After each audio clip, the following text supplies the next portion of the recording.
તમે જઈને કહો કે ગોમથી અહીંથી કરીને અહીંનો રોડ એક મંજૂર કરી આલો ને, તો એ તરત શું કહેશે, અમારી તો સરકાર જ નથી ને અમારું કોણ સાંભળે?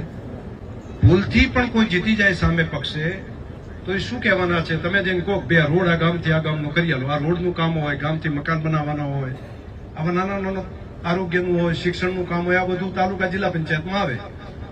તમે જઈને કહો કે ગોમથી અહીંથી કરીને અહીંનો રોડ એક મંજૂર કરી આલો ને, તો એ તરત શું કહેશે, અમારી તો સરકાર જ નથી ને અમારું કોણ સાંભળે? જિલ્લો થઈ જાય ને રા તાલુકા થઈ જાય તો અમે કોંગ્રેસમાં કોઈ નહીં રહે. કોંગ્રેસ વાળા એવું કહેતા.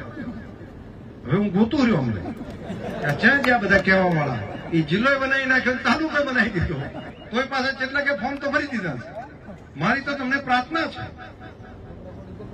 કે ગઈકાલ સુધી એમ કહેતા હતા કે આવું થઈ જાય તો અમે કરા, કોઈ દાડો કોઈએ નથી કરી. જો તમે આટલું કરી દેતા હોય તો આ કામ અમે ભેગા રહેશે, તો પછી બોલીને શું કામ ફરી જવું છે?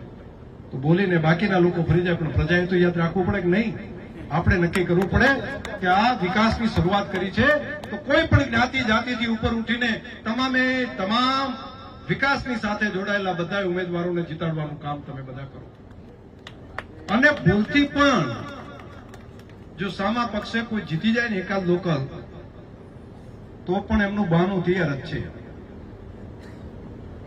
આ ઉમેદવારો ભાઈ, આ મુકેશભાઈ અહીંયા આગળ આવ્યા હોય, ગેનાજી હોય કે આપણા બધા ડેલિકેટો, તાલુકા પંચાયતના બધા ડેલિકેટો આપણા છે ને, જે ઉમેદવારો મેં તો ડેલિકેટ કહી દીધા છે, તમારા બધાના ભરોસે.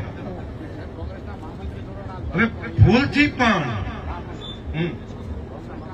એક જણ જોડાણા મહામંત્રી, તો એમને અભિનંદન, એ અભિનંદન, બહુ સારું. ભૂલથી પણ કોઈ જીતી જાય સામે પક્ષે તો એ શું કહેવાના છે? તમે જઈને કહો બે રોડ આ ગામથી આ ગામનો કરી આલો, આ રોડનું કામ હોય, ગામથી મકાન બનાવવાના હોય, આવા નાના નાના આરોગ્યનું હોય, શિક્ષણનું કામ હોય, આ બધું તાલુકા જિલ્લા પંચાયતમાં આવે. તમે જઈને કહો કે ગોમથી અહીંથી કરીને અહીંનો રોડ એક મંજૂર કરી આલો ને, તો એ તરત શું કહેશે, અમારી તો સરકાર જ નથી ને અમારું કોણ સાંભળે? પહેલા દિવસે આ કહેવાના છે સામે પક્ષ. બહાનું તૈયાર જ છે, અમારી સરકાર નથી તમારું કોણ સાંભળે? અને બહુ બધું એમ કહે છે હારું અમે જઈને તે વિરોધ કરશે, અમે રજૂઆત કરશે. એટલે વિરોધ તો વગર જીતે એમને કરો છો, કર્યા કરો ને, એમાં કોણ ના પડે? એ તો એના માટે ડેલિકેટ થવાની છે જરૂર છે.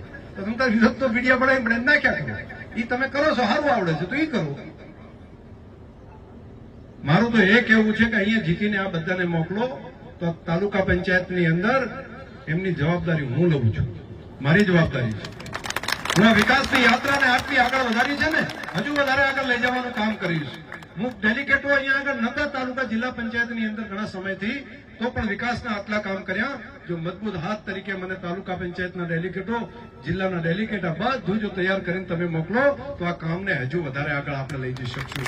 એમાં મારે તમારા બધાનો સહયોગ જોઈએ છે.